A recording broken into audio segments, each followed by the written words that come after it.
I think that being an eagle is a tough thing. I mean, they're out there every day living on the edge of survival.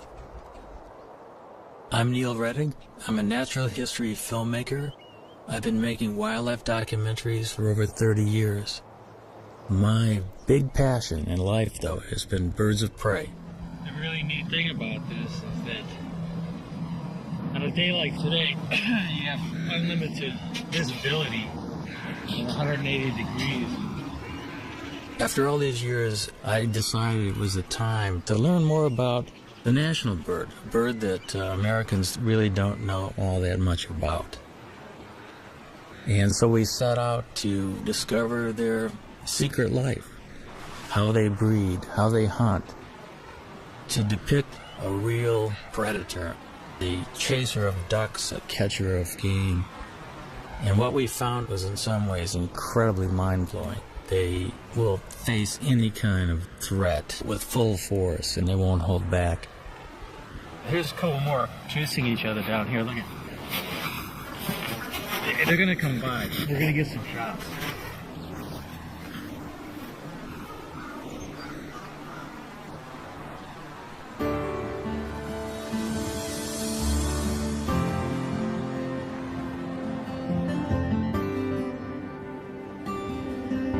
Along a tributary of the Mississippi, Neil finds the perfect nest site. It happens to be right above the state fish hatchery, in a huge cottonwood tree. Now these eagles turn out to be an extraordinary pair to work with. Not only were they very tolerant of human activity, but they were also catching trout right under the nest in the fish hatchery ponds. The female was a particularly cool character. She had one eye missing.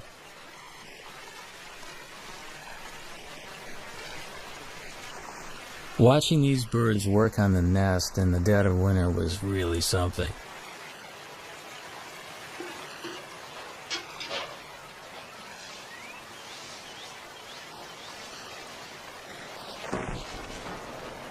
But the most exciting thing was watching them actually swoop down into the waters of the fish hatchery pond.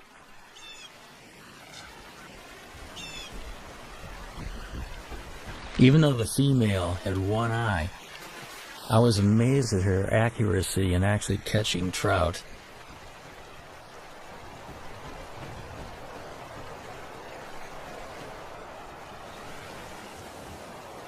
There was no toleration of trespassers. The nest site is the nucleus of their activities, and they have to protect the resources right near the nest. Any other eagle that would come anywhere near that fish hatchery pond would be chased off. It's a demonstration, too, of speed and agility. The maneuvers were remarkable through the branches. And that is one of the things that has always surprised me about this species, how fast they are.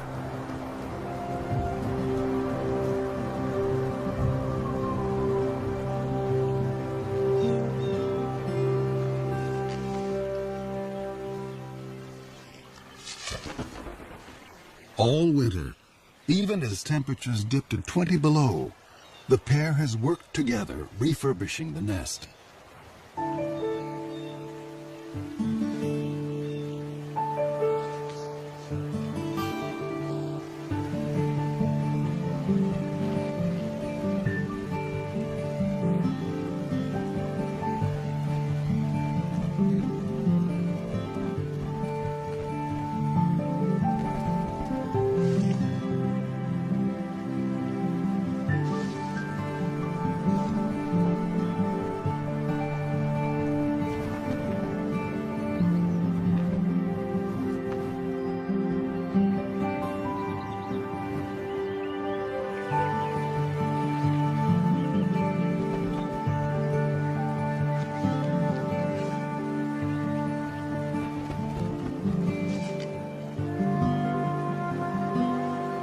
I think a lot of the nest building activity is part of pair bonding, because they have to get their act together as a matter of survival.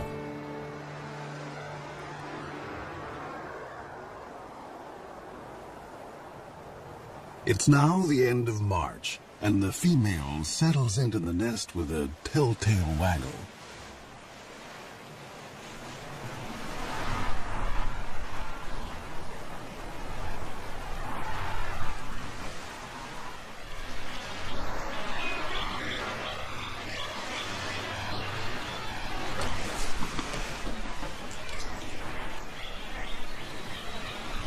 Bald eagles normally lay 2 to 3 eggs. But this spring, the one-eyed female only laid 1 egg.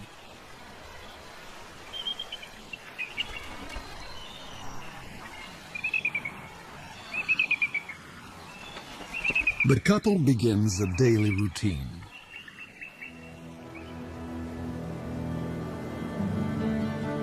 For 5 long weeks, they'll take turns incubating the egg.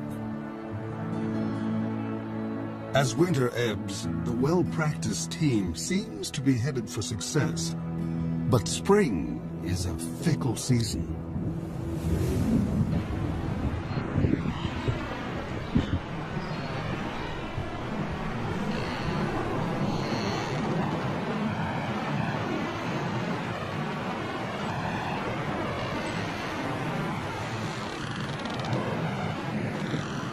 In mid-April, there was a freak snowstorm. I'll never forget it. The nest was being blown around by this violent wind. The snow was going absolutely horizontal, and it just kept reminding me of what these birds are facing in everyday life.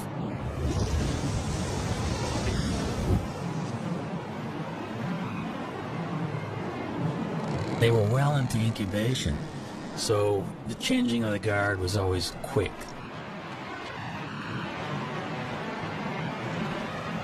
Because you got to remember, they have delicate eggs that they're protecting and keeping warm.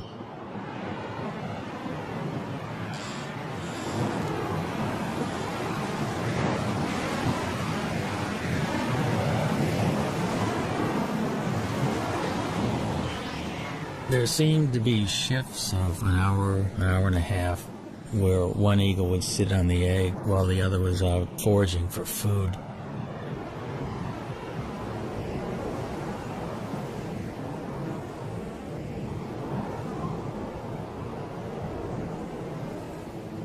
Through the storm, the male sat, waiting for the female to return.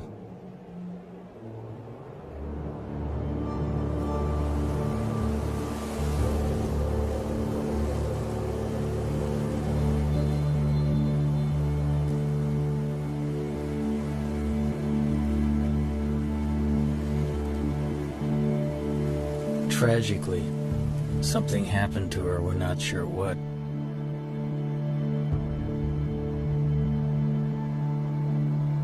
There's so many things out there that can work against the survival of these magnificent birds, and makes you realize how fragile their existence actually is.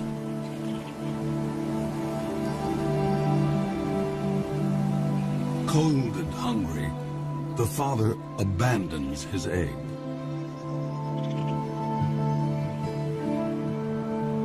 Now he has lost almost everything.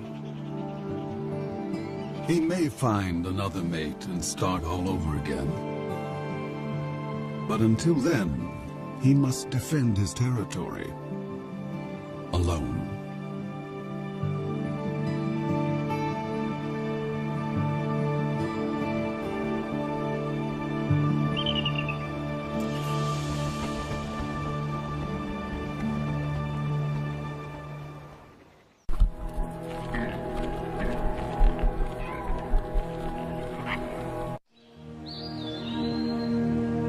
When Europeans arrived in North America, the continent teemed with as many as 500,000 bald eagles.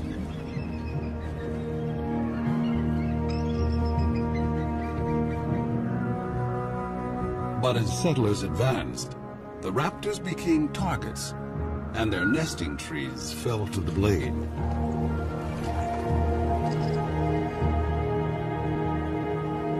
For raptor specialist Bob Anderson, the pioneers' attitude was simply arrogant and ignorant. all birds of prey were just considered vermin. I mean, they were all chicken hawks. They were all bad birds. Be it a bald eagle, golden eagle, a red-tailed hawk, they were all shot.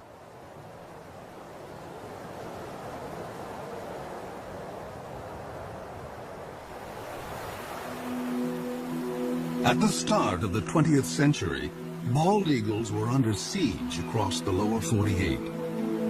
Alaska seemed like the last wild place, and there the bald eagle thrived. But in 1917, the territory introduced a cash bounty. By mid-century, over 120,000 eagles had been shot. And the gravest threat was still to come. After World War II, DDT came into widespread use to control insect pests. Bald eagle numbers went from decline to freefall. When I was a kid, just to see a bald eagle was just a once-in-a-lifetime experience. The phones would ring if a bald eagle was seen anywhere. I mean, everybody would call it. It'd be on the front page of the paper. A bald eagle was seen. DDT made eggshells thin and fragile, sharply reducing the number of hatching chicks. The crash was taking place so rapidly, I was just convinced whatever eagle I saw was just going to be a dinosaur. In my lifetime, they were going to be extinct. In the 1960s, just over 400 nesting pairs remained in the continental United States. In the 70s, 2 centuries after embracing an icon of wildness, the U.S. declared the bald eagle endangered. America's symbol of strength had become an emblem of environmental degradation. But America was not about to forsake its troubled symbol. Researchers finally persuaded Congress to take action against DDT. By 1973, general use of the pesticide was banned. Almost immediately, bald eagles started to rebound.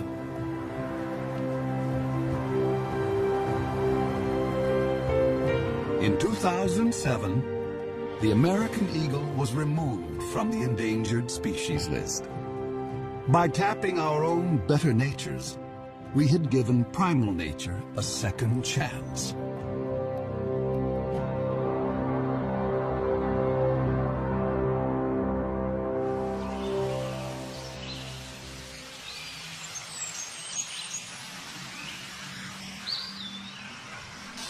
It was late summer and the eagle had left the nest.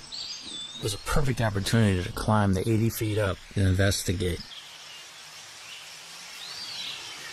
Bob and I wanted to have a look to see just what was on the nest.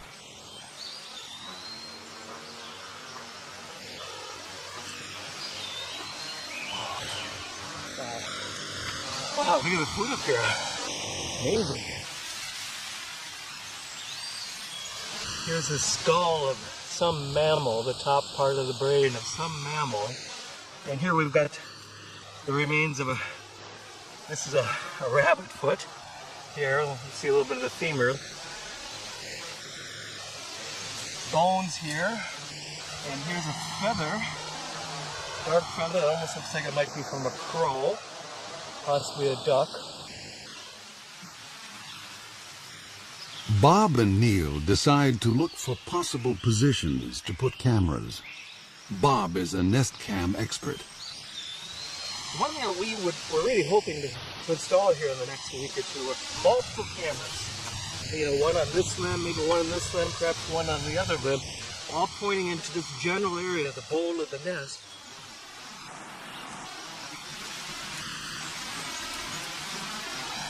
For a sea leg, we have to have tree legs when working with this job. Bob will have a bird's eye view in the coming nesting season, no matter whether the single male succeeds or fails.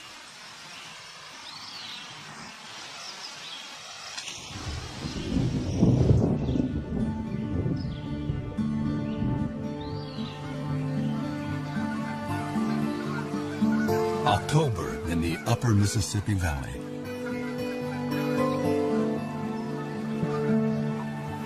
The fall weather is mild, and eagles are free from the burdens of the nest.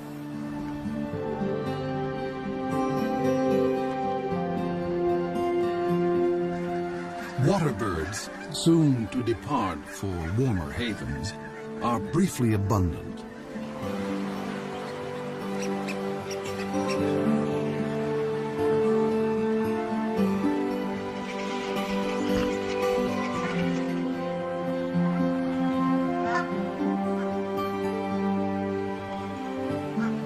Joining the eagles that live here year-round are bald eagle migrants flying south from Canada.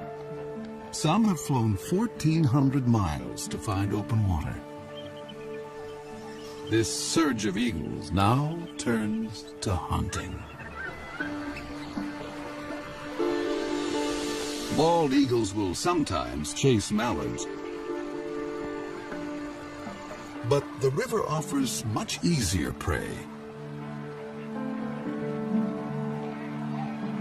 Coots raft together by the thousands, and these calm birds are a favorite meal. The strong wind allows an eagle the rare chance to hover like a smaller raptor, the kite.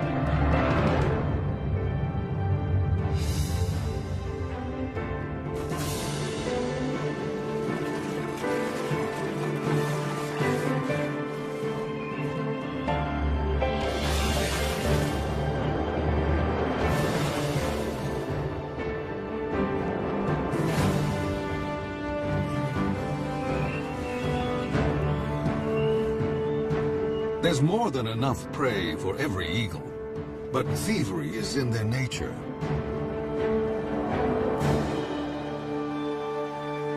As one hunter lands at a muskrat hat, other eagles immediately try to steal his prize.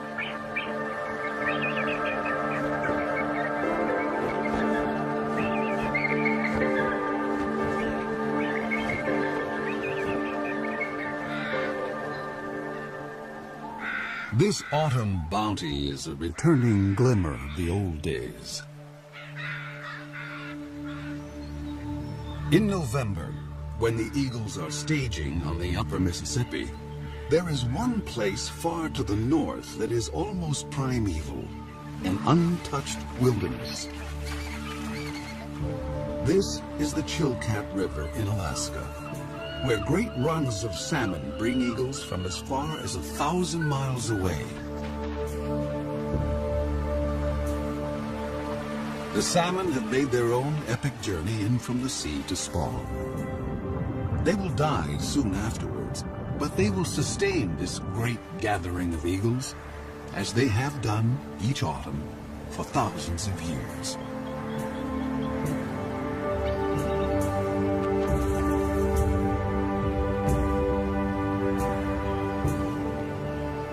I've always wanted to go to the Chilkat, and it was not a letdown. I have never seen so many eagles in one place. There can be as many as 2,000 in one small area of the river. It's like going back into time being there.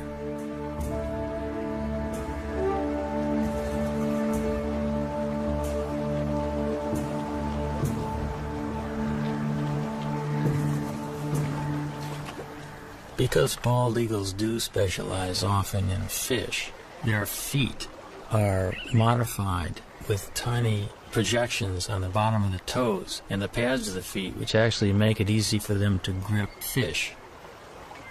Their beaks are incredibly efficient at ripping the flesh of fish and other prey that they catch.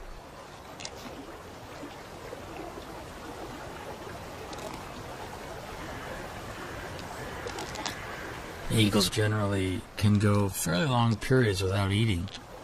They have what's called a crop, which is an extension of the esophagus, which is a storage bag for food. When there's plenty of food around, they'll take advantage of it by gorging themselves. And they can actually go after a gorge for a week to 10 days without feeding if they have to. But as soon as a bald eagle catches something, you can bet that within seconds another one's going to come in and hassle it.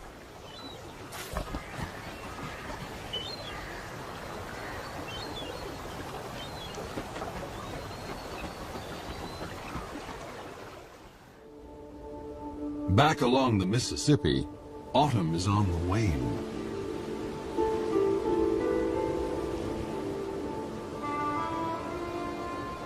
Winter makes a gentle entrance.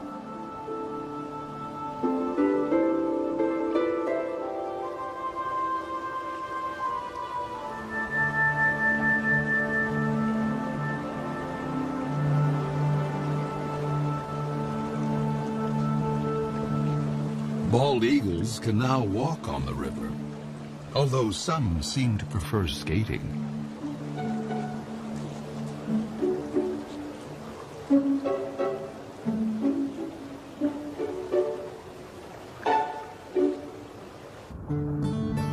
Gizzard shad can still be plucked up, but they will soon be entombed in ice.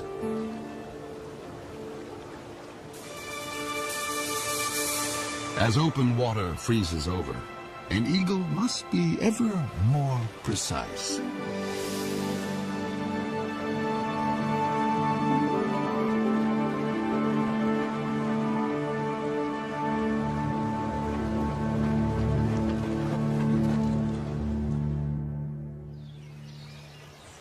At the hatchery nest, Bob Anderson has been keeping an eye on the widowed male.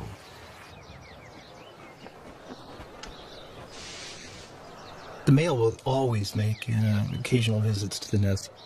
He still maintains the territory. He's working on his nest, adding little trinkets that might make it more attractive. This particular nest is prime property. It's located so close to a prime food source. Many, many eagles have been vying to get in.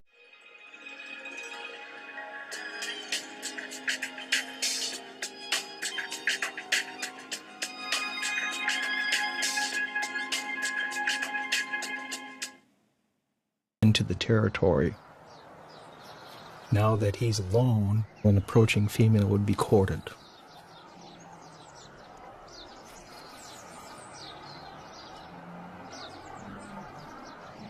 After rearranging his corn husks, the male sets off to cover his territory.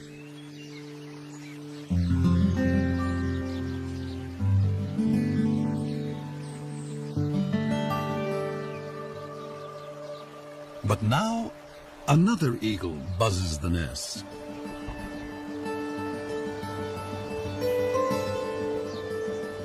It's a female.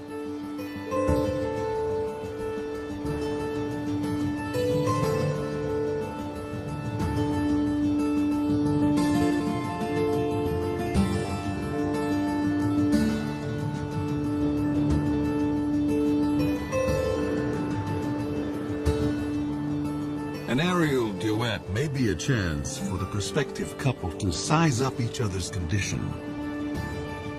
A healthy eagle can cruise at 40 miles an hour in level flight and hit 100 in a dive.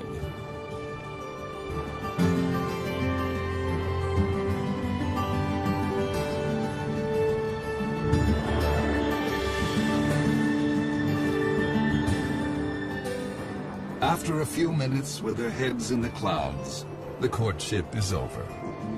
Romance is a luxury. There's work to be done.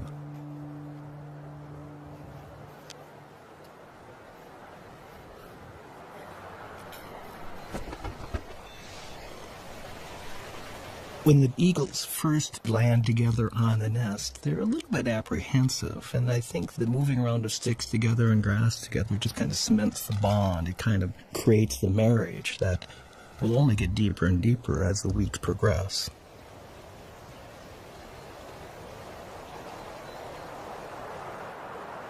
But ironically, in this situation, the male has the final say. Even though she brings a stick and tries to put it in someplace, the male will grab her stick and put it someplace else.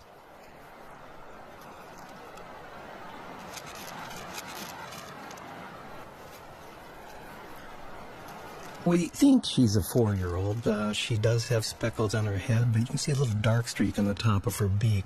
That dark streak tells us that maybe she's a 4-year-old. He's got a young bride, probably coming into her first breeding season.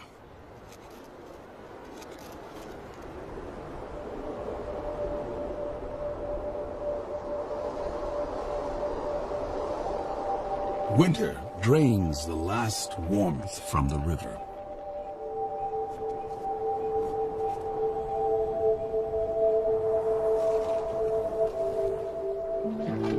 Fresh perils appear for all the creatures along the Mississippi.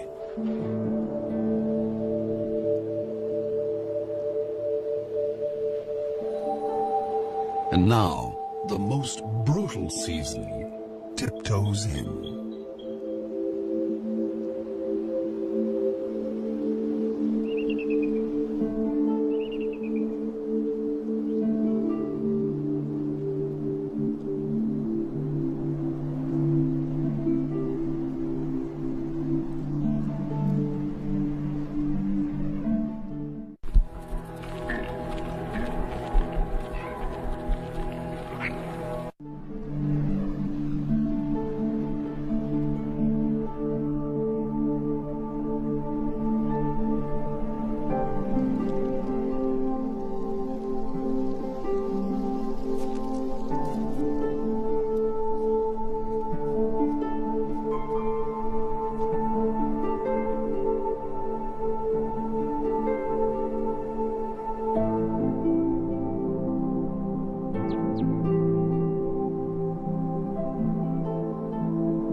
In a workshop beneath the Iowa hatchery nest, Bob Anderson checks on his reality show.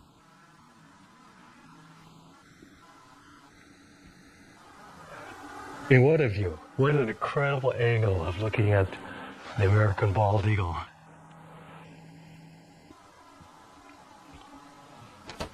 And there she is also. And he's the boss boy. This is his nest. I mean, he calls the shots. He's in charge of all construction. No matter what she does, he comes back and rearranges it. And 100% of the time.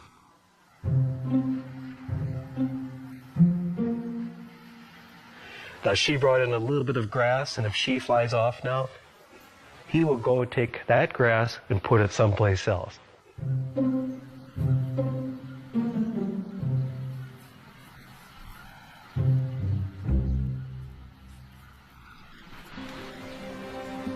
Despite squabbles over decor, the new couple is starting to embrace their common purpose.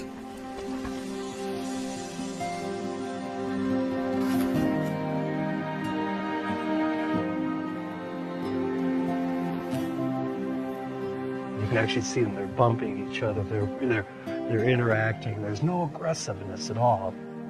A month ago, they would have never tolerated this being this close to each other. It's like now they're a team. We know that they're getting close to laying their eggs when you start seeing this behavior. The young female lays her quarter-pound egg before dawn.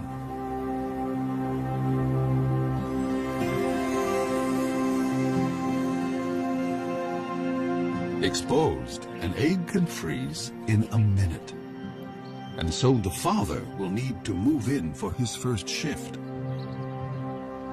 The first egg was laid early in the morning. We actually missed it. We saw the birds sitting in the bowl. We knew that it would be soon, but we were kind of surprised to see this first egg.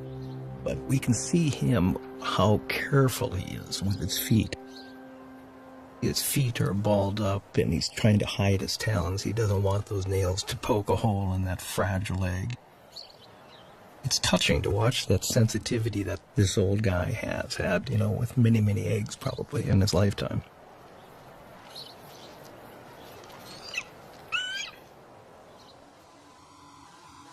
If a second egg is coming, it's due 2 days after the first.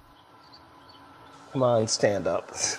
She looks like she's about ready to stand up, but what do we have? We have 2 eggs. We've got 2 eggs. See this? You can see them both. So do you feel like a papa? When they hatch, I'll feel like a papa. Yeah. Now we just have to wait 35 days from today to see our first baby. If eagles can feel pride or joy, the new parents must be brimming over. They will now work nearly unbroken shifts. But even such an effort can't guarantee that the eggs will hatch safely, especially since they must survive one of the longest incubations of any bird along the upper Mississippi.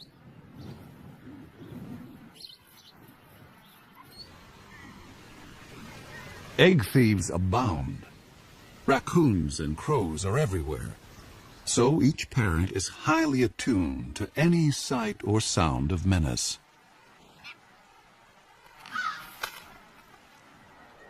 And then, another storm. We knew a storm was coming, and we really wanted to see the first reaction of the birds waking up covered in snow. So we made sure we had our recorders running long before daylight. I was at first disappointed we had snow on the lens, but it just shows how ugly the conditions really, really are. I mean, this bird's covered in snow. And she's screaming right now at the male, going, "Come and relieve me, come and take my place."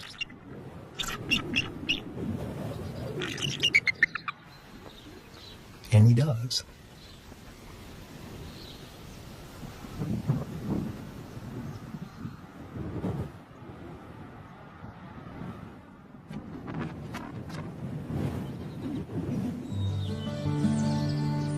On a Minnesota farm 40 miles away, another family is further along.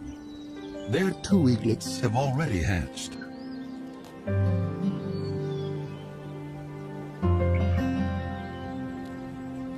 The mother feeds her 4-day-old daughter. The 2-day-old male, hardly able to hold his head up, doesn't seem to be getting a fair share. Although both parents are dedicated, they have a blind spot for one particular peril, one within the family. Sibling rivalry.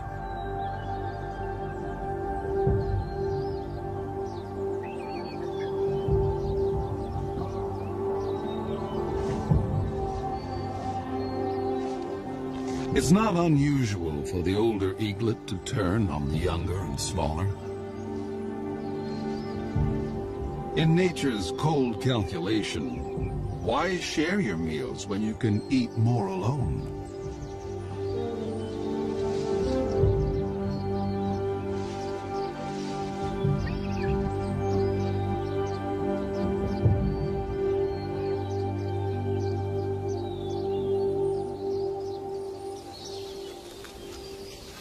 Neil has been documenting the story from a stifling blind just a stone's throw from the nest.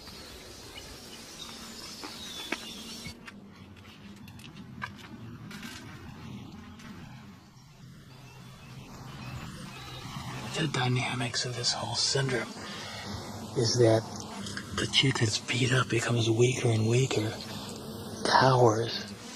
She's kind of afraid to even stand upright, and the female will always feed the chick that's more robust. It's called the Cain and Abel syndrome. The feedings go on for about 5 to 8 minutes, sometimes maybe 12 minutes. The bigger chick is getting up to 30 or 40 pieces of food per feeding. The little one would get about 6 to 8 pieces. The last few days we've been worried a lot about whether the younger, smaller chick is going to survive or not. So we got our fingers crossed that little UT, we call him Underdog, is going to be okay.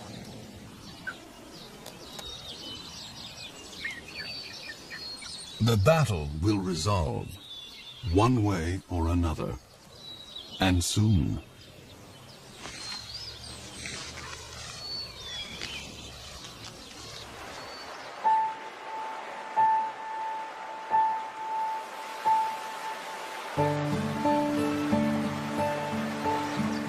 Water flows again at last. Spring has come to the upper Mississippi.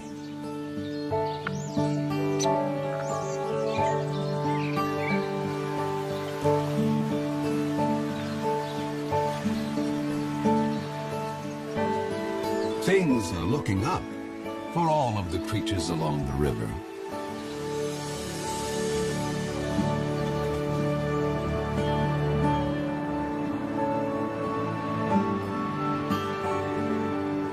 Eagles visiting from Canada now return north to their nesting territories. For year-round residents like the hatchery couple, spring means getting ready for eaglets.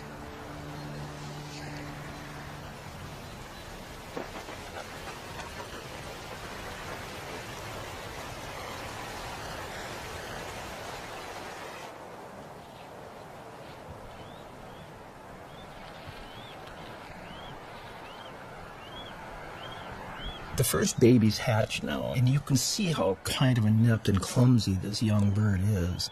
She doesn't quite know what to do. That baby's begging for food, and yet she's not fully responding to it. And yet there's food off to the right in the nest. And these first few days were so painful for us. If it wasn't for the male, I don't think the babies would have survived.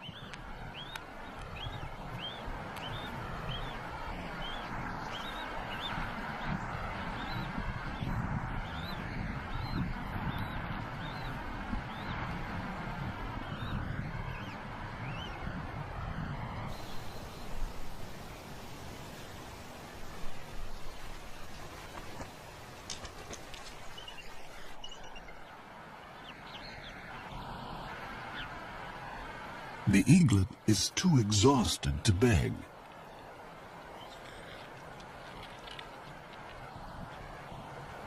And now the mother starts to feed herself. Parent and young are failing to connect.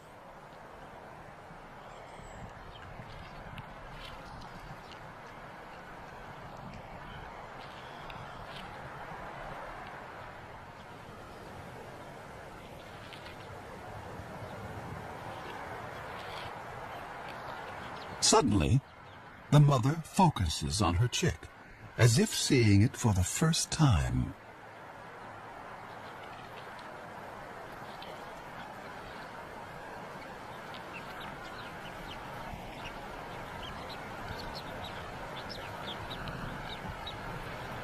She's just, she doesn't know how to approach it, and she's trying to ball up her feet.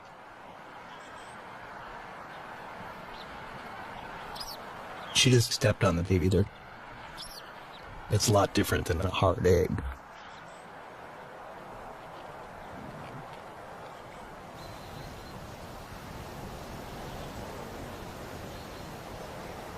This shot here really just surprises.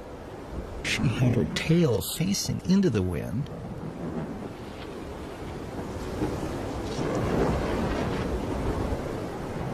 The winds gusted to 40 miles an hour. The wind actually literally blew her out of the nest, and she almost took the baby with her. Something an experienced bird would never do.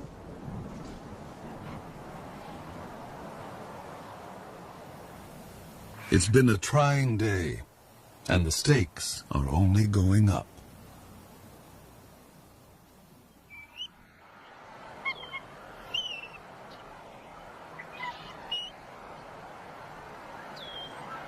Here's our young female standing up, and as you can see, we've got our second baby that it did hatch.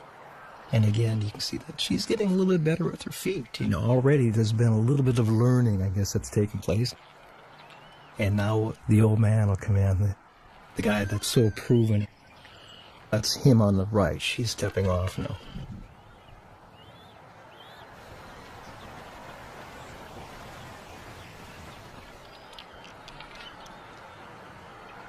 Here's the adult male. He's clearly fed babies before. He just walks in and he'll put the food right in that baby's beak after 1 or 2 tries. He's very experienced. And patient. It will take the eaglet a little practice to actually get something to eat.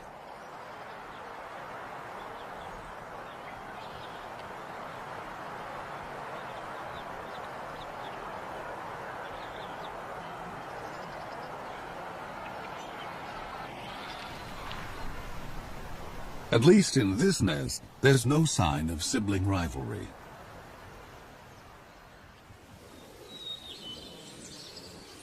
At the Minnesota farm, Neil waits for the outcome of the sibling battle. The sister is alive and sassy, but what about Underdog?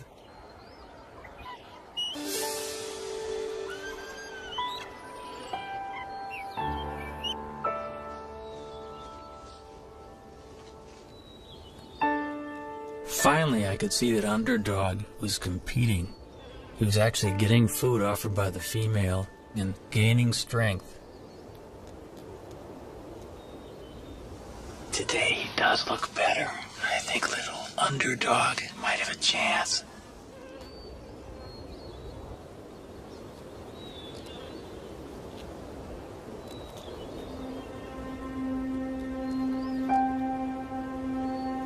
Once the eaglets were 6 to 7 weeks old, the Canaan-Abel syndrome was long past, and they were both healthy and vigorous.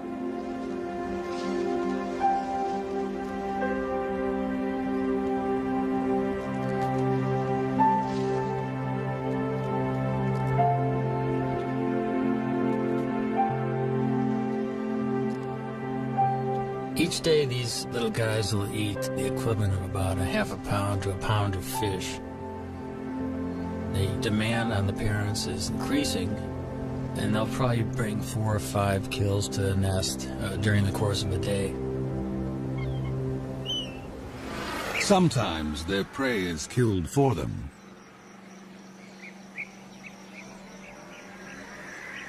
But this kind of meal is no free lunch. Every year, countless bald eagles are struck by vehicles.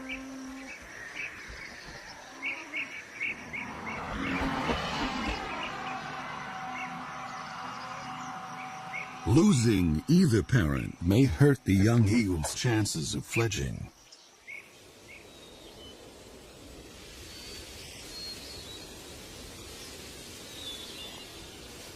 At the age of 10 weeks, 7,000 feathers have replaced the downy coat of youth, allowing new skills to emerge. Underdog starts building up strength with short flights to nowhere. Only 2 weeks remain before the chick's maiden flights.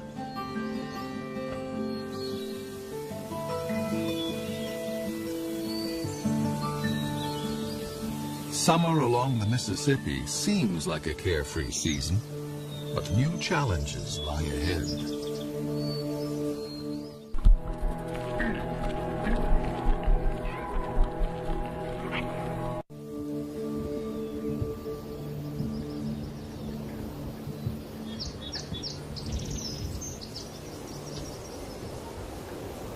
At the hatchery nest, the eaglets are still growing their flight feathers.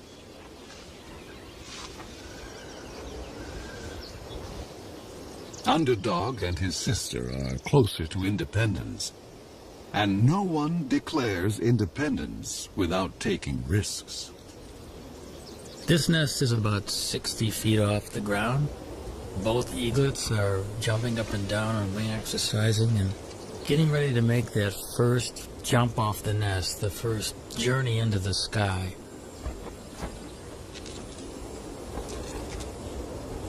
Nearby, other young eagles are already on the wing.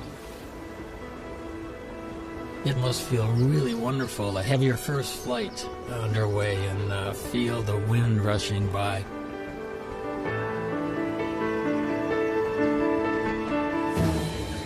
The landing is the tricky part.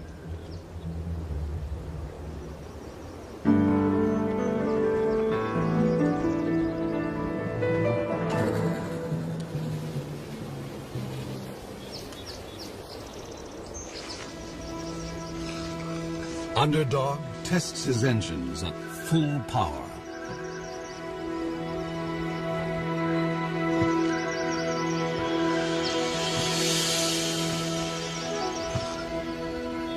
His sister seems to have cold feet.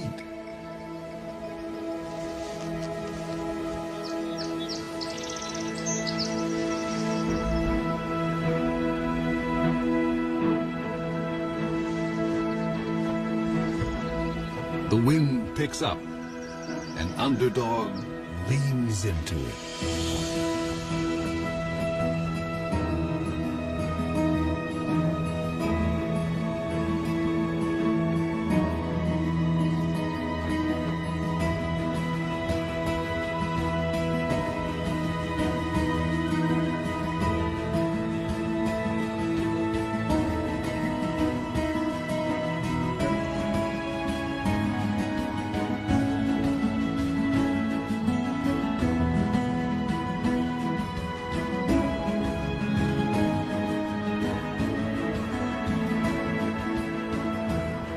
There are misconceptions that birds are taught to fly, but really it's totally instinctive.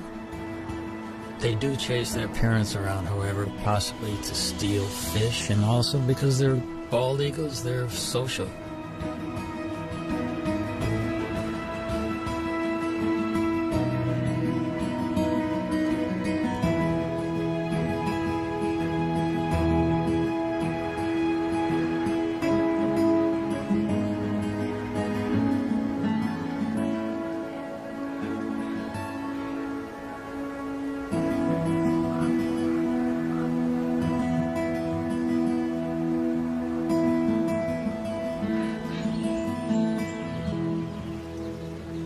At the fish hatchery, an empty nest is no longer a sign of loss.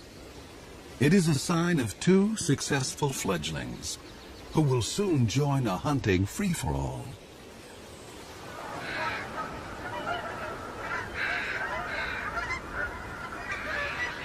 As fall arrives, a cycle of seasons is completed. Once again, the Mississippi becomes a crossroads for water birds.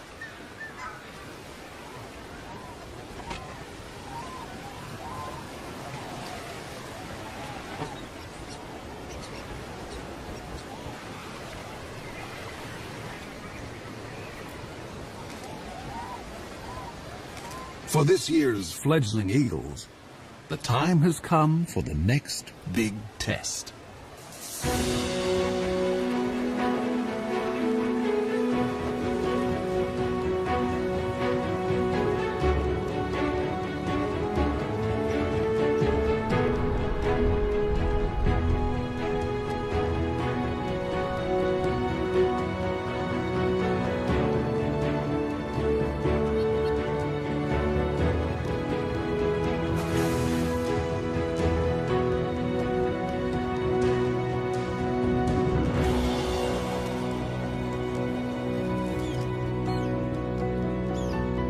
It's a big moment for a young bald eagle to bag his first coup.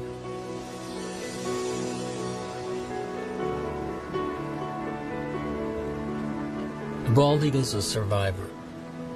It's gone through really bad times, and now it's prevailing. It's an illustration that we can make a difference, and we can be stewards of this planet.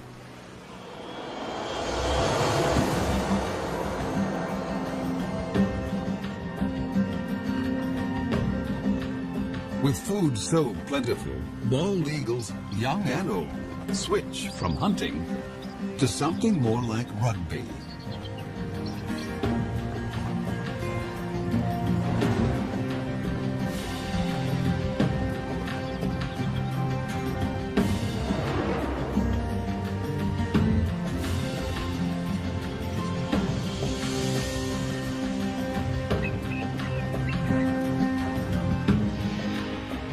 Only one human generation ago, such a celebration of eagles could not have been witnessed on the Mississippi.